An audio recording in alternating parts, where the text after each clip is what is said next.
back to Lex Reads. So in today's video, I wanted to talk about some books that are really good. But judging from their covers, you would think that they're not, because the covers, they suck basically. And I noticed with a lot of Black authors, the covers tend to not be, especially back in the day, the covers tend to not be very approachable, so it makes the person not want to read the book. And I think there is a method to that madness.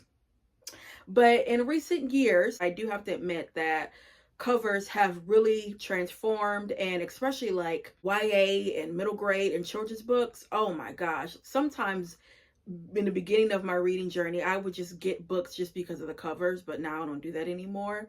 But I also have been a person where if I see a cover and it doesn't look intriguing to me, I have just turned my back on it. And I know by doing that, I have missed out on some really good stories. And also, because I was cognizant of that, I started to stop doing that and at least look at the back cover to see the synopsis and then see if I want it or not.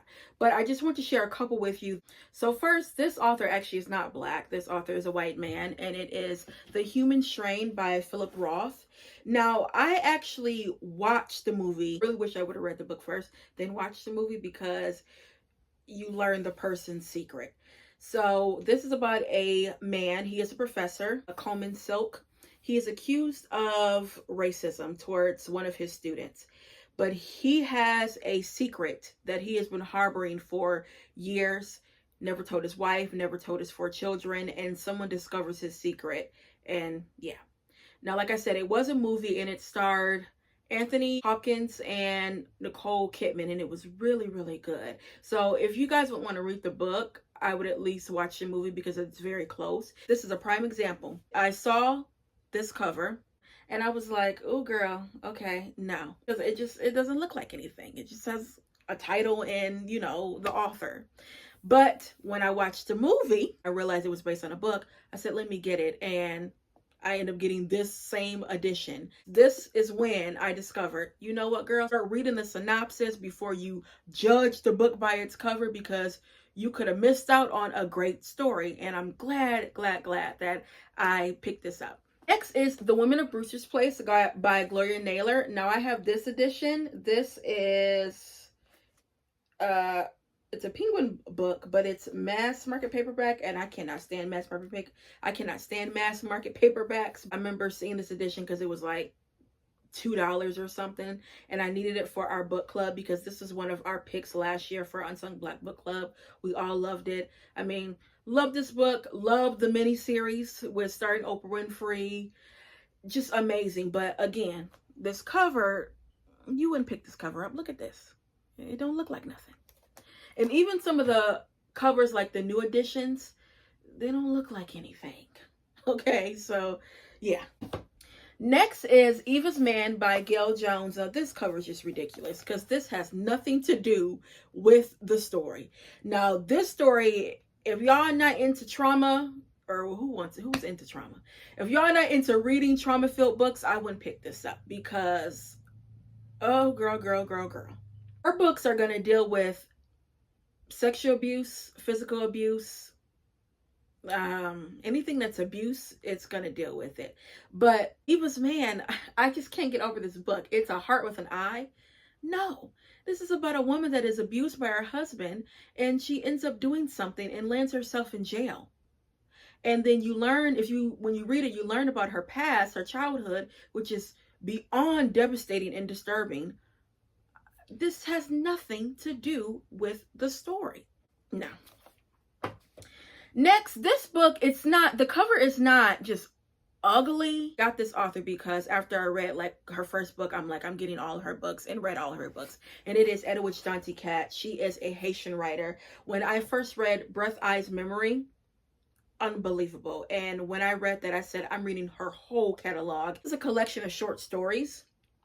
And this was so good because this was when I was not into short stories. I could not grasp them because I always felt like, you know, It was no closure, but it's like, girl, it's a short story. This collection, unbelievable. Again, like I said, the cover is not bad. It's actually it's pretty, but it don't, it's not, you won't just gravitate towards it.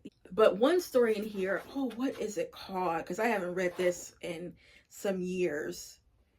But I remember it was about a mother who had Alzheimer's, and she was living with her daughter and her husband, and they had a baby.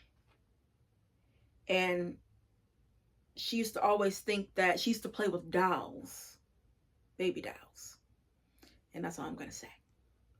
But I forgot what that story is, but it's in this collection. Next, I want to talk about some urban fiction books. Now, a lot of these urban fiction books, they covers just be, they look like they just slept on either a black male or a black woman, and they pose, and that's it. And it's like, it has nothing to do with the book sometimes. But I have learned, especially with urban fiction, do not judge a book by its cover, because you will be missing out on some good stories, okay? Because y'all know I always say teen drama. I love it. So, for example, I have four of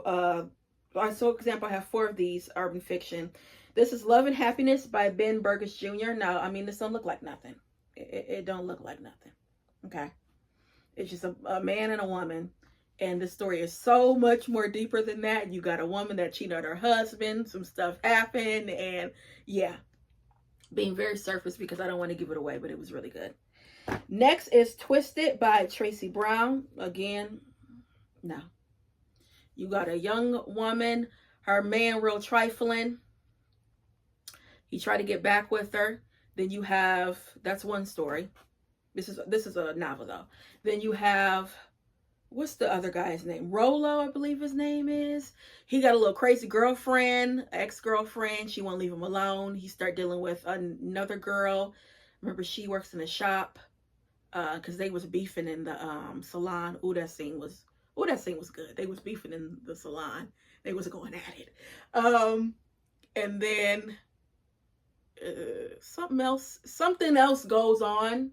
Again, I'm being around the bush because I don't want to ruin it. But it's in the name. It's in the name, okay? Because I was outdone when I finished it. But the cover, I mean, no. And then last thing I want to talk about, Zane. This pretty black girl. And no. So you have a young girl. She has a disorder, like what do you call it?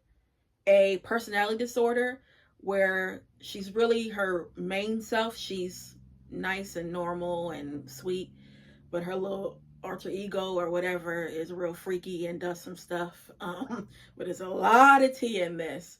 And I shouldn't say alter ego because, again, she has a disability. Okay, she has a disorder. But yeah, girl, the other side is not about the right. And then Afterburn, this is just,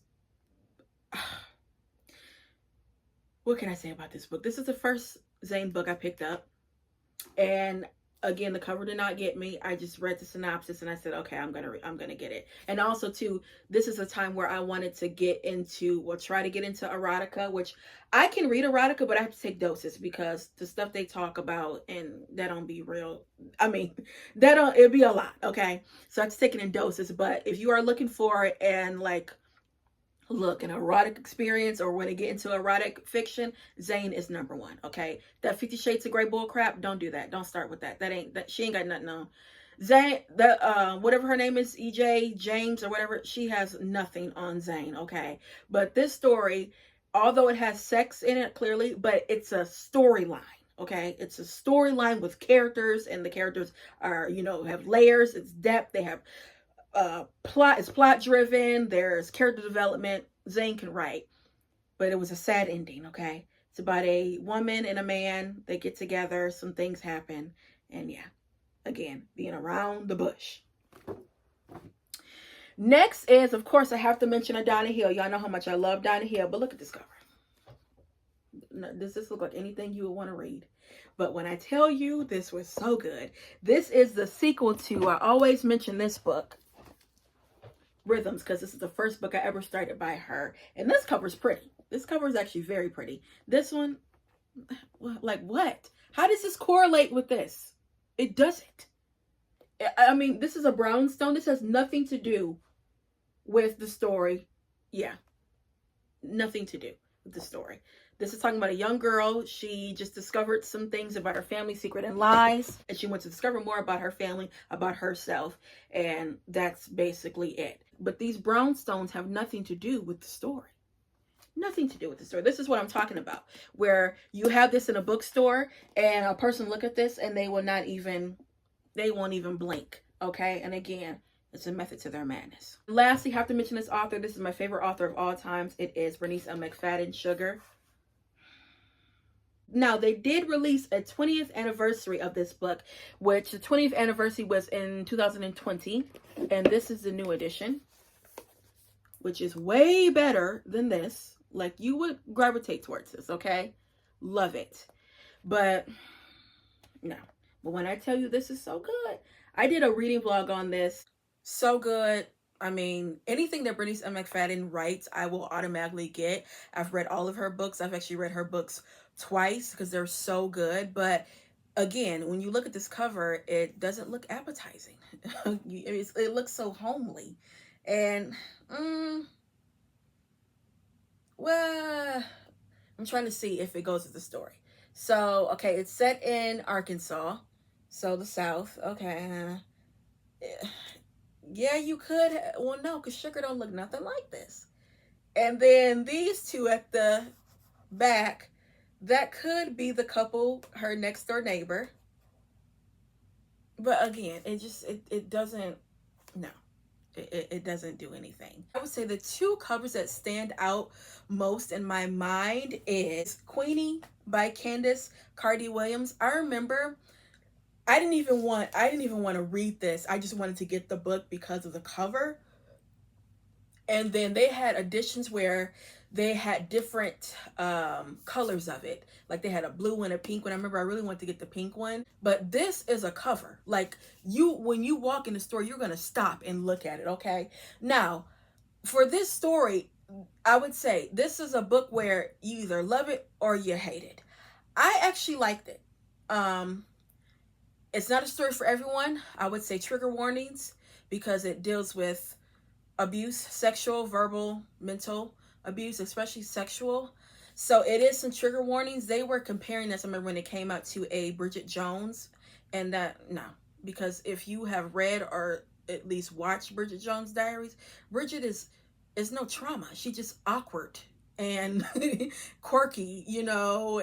But y'all, did you guys see the trailer for the series, the limited series that's coming out on Hulu? I believe I'm gonna watch it because I did read this book, and like I said, I liked it.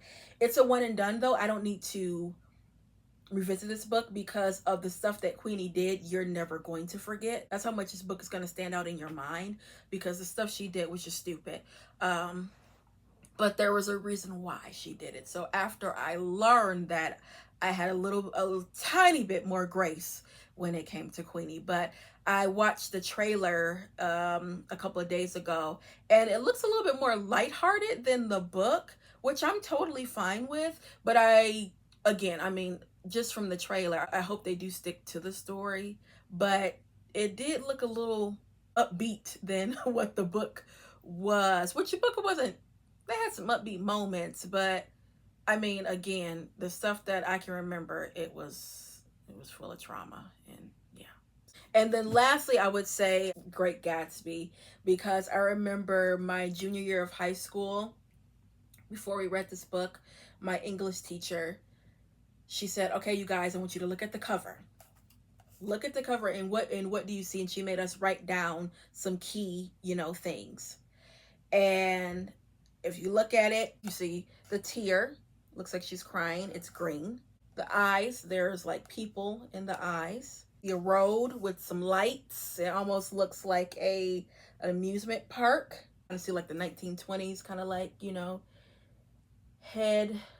And then I remember after we read it, we went back to our notes, and she said, okay, look at you guys' notes, and then tell me, did the cover go with the story? And the cover went with the story. And it was so neat to look back and be like, oh, okay, that's why this is there, or that's why the tear and it's green and all of that. So this book is one of my favorites, okay? And y'all know I read black literature like nobody's business, but I do agree when people say, oh, a great American classic, this was a great American classic. And it's short and sweet, and the movies are fantastic. It's so crazy because yesterday I was on the phone with my sister and I was telling her, the Tony Awards are coming up. Next month is the Tony Awards, and they just announced some of the nominate or all the nominations. And I didn't know that Gatsby was on Broadway.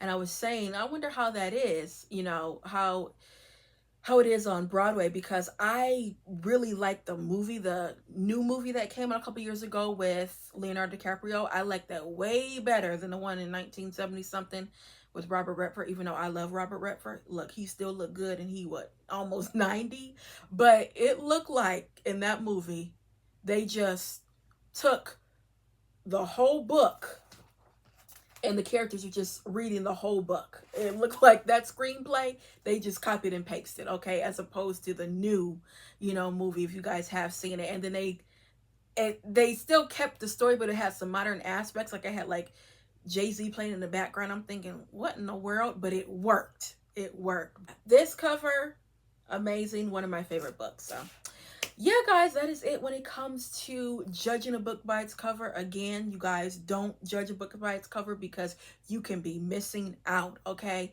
You can really be missing out. And you guys know how much I always talk about, backlist books, hidden gem books, because are so good, those hidden gem books. And, oh, yeah.